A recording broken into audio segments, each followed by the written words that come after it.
Bonjour mes amis, nous sommes le 1er décembre 2023, ça passe très très vite, vraiment très très vite. Et comme tous les jours, on fait le tour de l'actualité. Beaucoup de news, on a un monde qui bouge beaucoup, ça aussi, ça avance très très vite. On va parler des marchés tradis comme d'habitude, on va parler de la crypto évidemment suite à ça, puisque c'est le but de nos vidéos. Et dans la crypto, on va parler de Circle, on va parler quand même du commissaire de la SEC, Esther Pierce. Et on va parler de 343 millions de dollars de perdus, d'un hacker qui est un hacker pas comme les autres aussi, de BitMEX et de Cathy Wood, voilà, et deux, trois petites autres news comme ça, rapidement, j'essaye de survoler tout ça, je vous mâche un peu le travail, mes amis, je vous mâche le travail, je vous mets sur les pistes les plus importantes, et vous pouvez creuser ce que vous avez envie de creuser après, évidemment, je vous mets les liens, évidemment, dans la vidéo, et sur Google, vous pouvez trouver aussi toutes les infos possibles et inimaginables, si vous m'écoutez, vous serez au courant de tout, je vous fais d'autres vidéos aussi, sur le Bitcoin, les graphiques du Bitcoin, et sur le Web3, sur les entreprises du Web3, voilà, à longueur de temps. On a un BTC 38 225, on a un ETH à 2000, c'est pas mal, on repasse les 38 000, on repasse les 2000, donc quoi espérer de mieux? Eh bien oui, les 40 000 pour le BTC, ce serait une étape, mais l'étape ça va être de passer les 40 000, ça va pas être de venir à 40 000, ça va être de passer et de résister sur les 40 000. Pour l'instant, on va jouer entre les 40 et les 32 000, comme je vous l'ai déjà dit, donc notre zone là c'est 32 40 000, entre les deux on peut aller et venir pendant un petit temps, donc on va suivre tout ça évidemment de près, de très près même. Le BTC se comporte bien, donc les altcoins se comportent pas trop mal, vous devez vérifier tout ça évidemment, vous avez des gagnants, vous avez des perdants.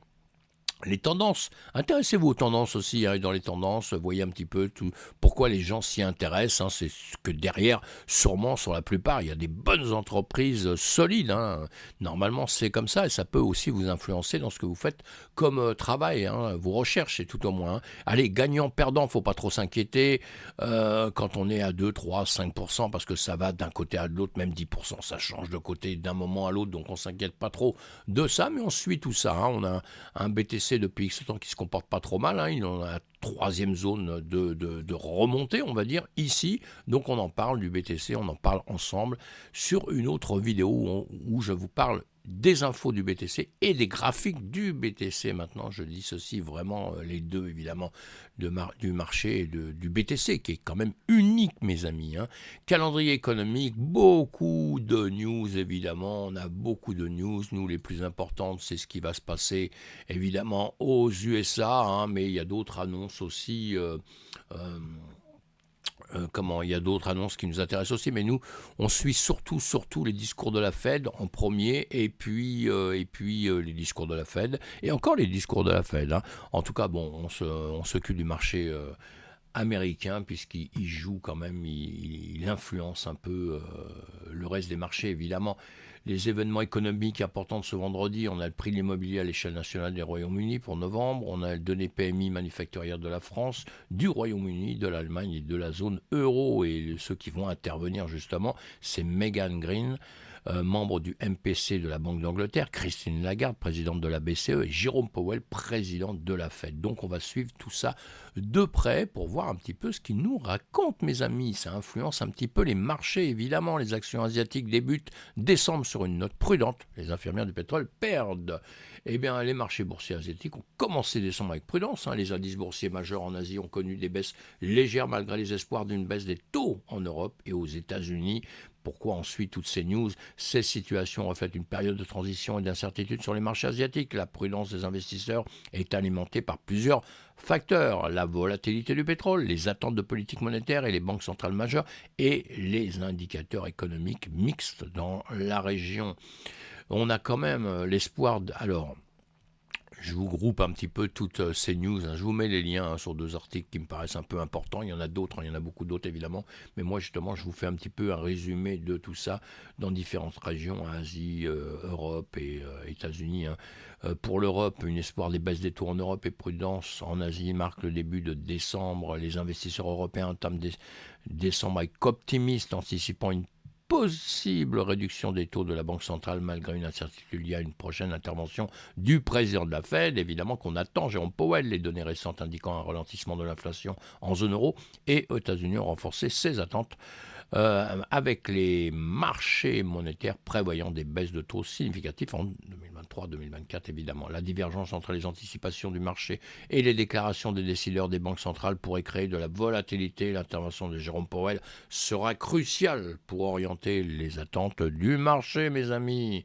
La remontée du dollar, et oui, le dollar a connu une forte hausse stimulée par la décélération de l'inflation en Europe et un rebond des taux obligatoires américains. Face à l'euro, la livre et le yen, le dollar a enregistré des gains significatifs. La baisse de l'inflation en zone euro de 2,4% a alimenté les prévisions d'une réduction de ces taux de la BCE dès mars 2024. Parallèlement, les taux obligataires américains à 10 ans ont augmenté, influençant positivement le dollar. Le dollar, il va bien là, malgré une légère accalmie de l'inflation aux États-Unis. Les marchés restent partagés sur les futures baisses de taux de la Fed. Jérôme Powell, président de la Fed, est attendu pour clarifier la position de la Banque centrale face à ces évolutions. Ce que je vous ai dit, on l'attend, mes amis, on l'attend. Le pétrole, on va parler du pétrole et de l'or en une seconde, en chiffres, hein, c'est très important. Le brut Brent baisse de 0,4% à 80,56 $ le baril. West Texas intermédiaire baisse de 0,3% à 75,77 $ le baril. Le marché pétrolier continue de subir des pertes avec une tendance à la baisse pour la 6e semaine consécutive. Cela peut refléter les préoccupations concernant la demande mondiale ou d'autres facteurs macroéconomiques. Et pour l'or, le prix en hausse de 0,3% à 2042,49 $ l'once. L'or est sur le point de marquer sa 3e hausse hebdomadaire consécutive. Les attentes d'une baisse des taux aux États-Unis en réponse à un ralentissement de l'inflation pourrait renforcer l'attrait de l'or comme investissement de refuge. Très important tout ça, et évidemment que tout ce que je vous dis comme ça, vous pouvez les lire dans tous les journaux, évidemment, financiers. Moi, je fais ça depuis des années. Mais une chose importante, j'essaye d'entraîner un maximum de monde à lire les graphiques. C'est pas uniquement pour trader. Moi, je suis trader, mais pas simplement pour trader, pour apprendre un peu à comprendre les graphiques. Parce que c'est hyper important, puisque ce que vous lisez pendant des heures sur les graphiques, vous le voyez en 2 secondes. Voyez bien le dollar qui remonte un peu et les autres qui rebaissent un peu. Vous voyez, en une fraction de seconde le matin, moi, quand je me lève, avant de lire les news, j'ouvre mes graphiques, je regarde ce qui s'est passé. Si c'est pas en cours, pour les marchés qui sont fermés, hein, tous les marchés ne sont pas ouverts en même temps. Et sinon, je regarde tout ça, je me fais déjà mon idée. Après, je lis toutes les news et je vois. Puis après, je suis d'accord avec certains, je suis pas d'accord avec d'autres. Voilà, c'est la petite histoire. Hein. Depuis tant d'années, on se fait ses idées, évidemment. Hein. Le col, on voit bien notre BTC qui remonte. Bon, dernière petite, ça c'est en 30 minutes. Hein. On va le mettre en 4 heures, tout ça. Voilà, en 4 heures, on est plutôt tranquille. L'or, on en a parlé. Le reste, ici, S&P 500, un train de redescendre. On va voir le comportement aujourd'hui, évidemment, de tout ça. Allez, on ne reste pas là-dessus. On va avancer sur nos news tout doucement. Doucement, mais sûrement. J'en profite pour boire mon café. Ça permet d'avoir la bouche un peu moins desséché. 4,40 et DAX, le marché de ce matin à l'ouverture, eh bien, il repassait, vous voyez, il était bien. C'est pour ça, dans les articles, on dit bonne reprise, mais attention maintenant, ce qui va se passer maintenant. Attention, hein, vous voyez, c'est important. Hein, mais en tout cas, à l'ouverture, on a bien vu qu'on était heureux comme tout. La vie était belle en 5 minutes. Là, hein. En 5 minutes, hein, évidemment, les marchés européens sont ouverts depuis très peu de temps. Et on va voir après ce qui se passe. Je bois mon café. Ah, le café, c'est quand même bon. Hein. Et notre BTC 1, justement, les CME ici, on a en une heure une petite bougie rouge ici qui se pose des questions. Vous voyez, on a un marché qui remonte bien. Il est venu récupérer ici. Alors, est-ce qu'il va venir passer les 39 000 pour venir récupérer cette machine? On a un 39 360 ici, hein, sur contrat sur CME. Donc, est-ce qu'on va venir récupérer au-dessus de ça? Ce serait pas mal, ou récupérer au-dessus d'ici, vous voyez, et on a ici, hein, pour l'instant je peux vous tirer juste ça comme ça, allez, on a ça, vous voyez, on descend, ce serait bien qu'on vienne passer au-dessus de ça, et qu'on remonte. Allez, on voit ça sur d'autres vidéos, évidemment. On va parler maintenant de nos news, The Circle. J'ai fini mon café, ça y est mes amis, je peux attaquer dur maintenant. Alors, Circle, c'est une entreprise de crypto-finance, a répondu aux sénateurs américains Sherrod Brown et Elizabeth Warren réfutant les allégations de facilitation de financement illicite et niant toute relation de service bancaire avec Justin Sun, la fondation Tron ou Warby Global. Le HTX maintenant, on a changé de nom. Dans une lettre, Circle a affirmé ne pas financer ni faciliter directement ou indirectement des activités illicites, y compris celles liées au Hamas. La société a également indiqué avoir clôturé tous les comptes associés à Justin Sun et ses entités en février 2023. Cette réponse fait suite à des accusations portées par la Campaign for Accountability qui a suggéré un examen du rôle de Justin Sun et de Circle dans le financement potentiel de l'organisation terroriste. Bon voilà, cette situation souligne la complexité et les défis auxquels sont confrontées les entreprises de crypto-monnaies en matière de conformité réglementaire et de gestion des risques, en particulier dans un environnement où les accusations peuvent avoir un impact significatif sur la réputation et les opérations commerciales évidemment d'une entreprise. Et donc ils sont un peu attaqués de toutes parts, c'est normal qu'ils se défendent et apparemment à suivre. On va suivre tout ça évidemment. La commissaire de la SEC, Esther Perse, appelle à une réglementation plus efficace de la crypto-monnaie, justement un petit peu à cause de ça qu'on tire dans tous les sens. La commissaire de la SEC souligne la nécessité d'une réglementation plus efficace et cohérente dans le secteur de la crypto-monnaie. Critiquant l'approche actuelle de la SEC, notamment dans l'affaire Elbraï, Perse pointe du doigt l'arbitraire des actions en justice de l'agence et l'absence de critères clairs pour le choix des entreprises à poursuivre. Je vous dis, ils tirent un peu dans le désordre. Ils essayent, et vous savez, ils vont un peu au pif et ils arrivent quand même à en choper, évidemment. Elle suggère de priorité les cas où il y a un préjudice réel et de se concentrer sur l'enregistrement des entités via l'élaboration des règles. Perse estime également que l'intervention du Congrès serait bénéfique pour clarifier l'autorité réglementaire de la SEC sur la cryptographie. Les commentaires de Perse reflètent une tension croissante au sein de la SEC concernant la réglementation des cryptos. Sa critique à l'approche actuelle de l'agence met en lumière les défis auxquels la SEC est confrontée dans l'adoption de ces méthodes de réglementation traditionnelles à un secteur en rapide évolution comme celui de la crypto, qui pourrait nécessiter un cadre réglementaire plus adapté et spécifique. Mes amis, ce sont mes commentaires, mais je le pense sincèrement, il va falloir que ça bouge dans le bon sens. Novembre. Et ouais, 343 millions plutôt de dollars perdus à cause de piratage crypto et des cas de fraude, c'est chaud. Novembre a été marqué un record de pertes dans le secteur des crypto-monnaies avec plus de 343 millions, je l'ai dit, perdus en raison de piratage et de fraude. Selon Immunefi, cette somme représente une augmentation significative par rapport à 22 millions de dollars perdus en octobre.